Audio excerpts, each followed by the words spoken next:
Hi, my name's Heather Offord, the Director of Clarity Consultants, and I'm delighted to do this video for the HR practice looking at the boundaries of social media when your personal life and business life collide. So it's really difficult when you are faced with the multitude of platforms that are out there. What can you post? What do you not post? What are the boundaries as an employee versus an employer? And what platforms should you be on? Things can get really blurry really fast, and there's some really short tips and hints I can give you today that will hopefully help to make it a little bit clearer.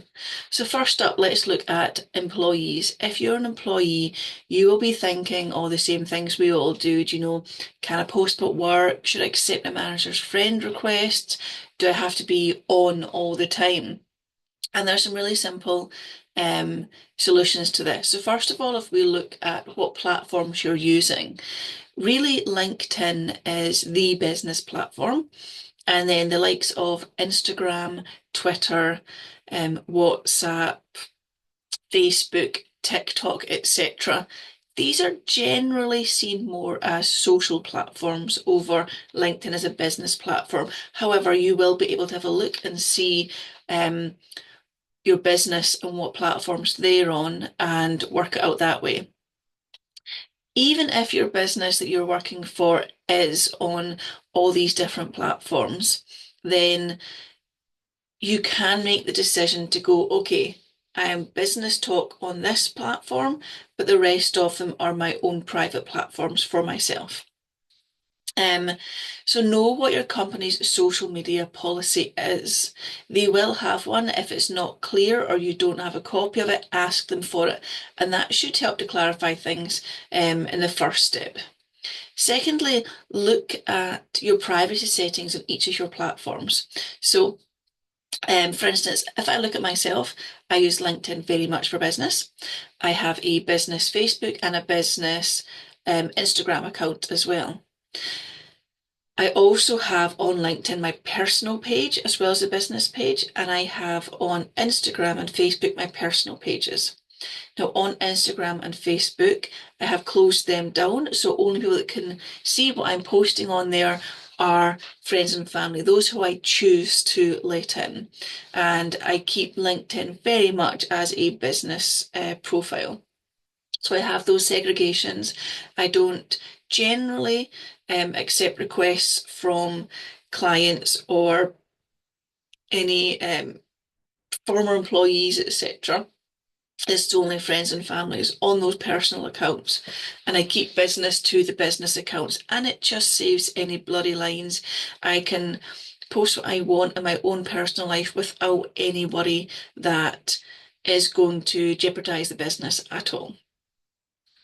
And the third thing is switch off after hours. There's absolutely no obligation for you to be replying to anything on any platform, including emails outside of your working hours. Um, do you know, social media, particularly WhatsApp as well, they are on 24/7, and that doesn't mean that you need to be. So do not feel that outside of those working hours, as an employee, you need to respond.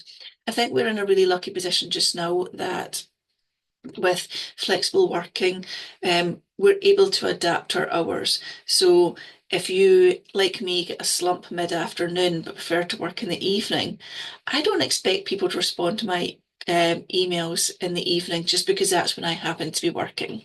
So setting those boundaries early on is really important. Now, as an employer, there has to be boundaries as well. So first off, be really clear about your expectations. You want to create a good social culture. So be clear with your expectations. What do you want staff posting about, and what do you not want them posting about? And make sure that that is in a policy that they all have access to. We can't complain if they don't have access to the information. If they don't know there's a policy in place, then they can't really be pulled up on that one. Lead by example. So avoid messaging employees out of hours and assuming that they'll respond just because they're online.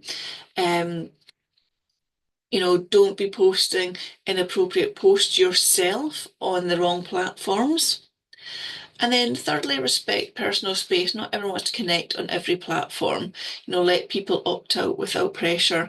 Let them have their social on their personal pages and keep business to business. It's really important that those boundaries are in place and that you're super clear as an employer what isn't expected. Social media can be an excellent platform for connection. It's brilliant for business, it's brilliant for personal as well, if used correctly. So the boundaries need to be protected. That well-being part has to come into play. And when both sides respect the line between work and personal life, everybody benefits. So as an employer, check, do you have a social media policy? As an employee, ask your employer for that social media policy. If there's not one in place, get in touch with the HR practice or get one pulled together. Start speaking to your employees and see what it is that they want. What do they want to be business versus personal? And if you need training to put this in place to know what the right things are to do and what not to do, you can feel free to get in touch.